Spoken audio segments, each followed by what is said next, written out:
Hey everyone, my name is Stephanie Smith and I am going to be sharing my capstone with you today. It is titled Reproductive Justice and Civil Resistance. So, what do we mean when we say reproductive justice? I particularly love this definition provided by Sister Song, the Women of Color Reproductive Justice Collective, because it encapsulates all parts of what I think of when I think about reproductive justice.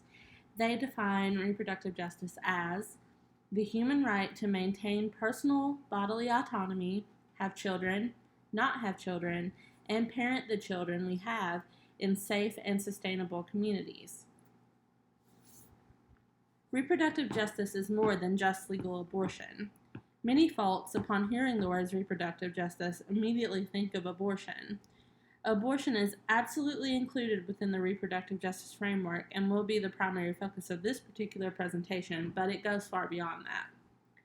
People from all walks of life, but especially people of color and transgender folks, have historically and still have a lack of access to abortion, but also to comprehensive sex education, contraception, prenatal and pregnancy health care, and many other things which fall under the reproductive justice umbrella.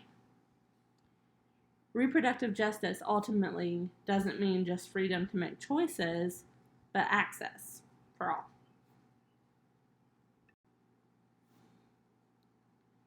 So, who needs reproductive justice? Unfortunately, the conversation around reproductive justice has historically and continues to be centered around white cisgender women primarily. While this population is certainly marginalized, they hold privilege, and women of color and trans folks are disproportionately affected by reproductive oppression. Reproductive justice framework should always have intersectionality at its forefront. It's important to know that cisgender women aren't the only people who can get pregnant. It's important to know that it's been proven that people of color have disproportionate maternal health outcomes. It's important to know that class, ability, nationality, race, gender, and sexuality all affect access to reproductive health care. There can be no real freedom or equality without absolute reproductive justice. There can be no absolute reproductive justice without first abolishing white supremacy.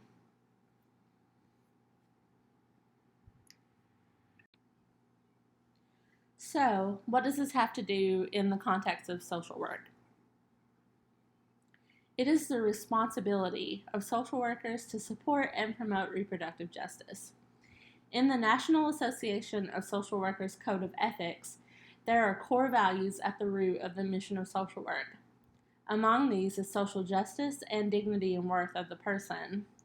As Brenda Smith so aptly puts it, reproductive rights and reproductive justice epitomize the social work values of dignity of the individual and respect for all people's autonomy. Reproductive oppression directly challenges those values, so we have a responsibility to challenge it in all that we do. In Brenda Smith's article, which I will share in the takeaway document, she shares a few ways social workers can do their part. She has a few ideas there. Social work practitioners can emphasize that how women and their partners conceptualize their pregnancies takes precedence over public officials' conceptions. Practitioners can speak out for safety and privacy of prenatal care so that pregnant women need not fear being arrested if they seek help for addiction. Social workers can speak out for the integrity of the individual in decision making and consent about medical interventions.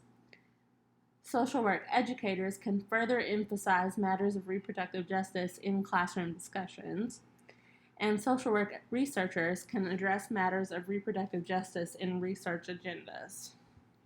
Social workers should find opportunities to advocate for their clients and the general population whenever possible.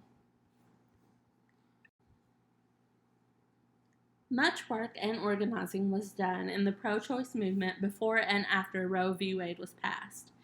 But what I want to focus on in this presentation is how the reproductive justice movement, rather than just abortion rights, began.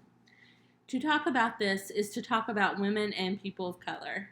In fact, The term reproductive justice was originally coined by 12 African American women meeting in Chicago at a pro-choice conference because they felt the term pro-choice did not adequately reflect their experiences, views, and ultimate vision.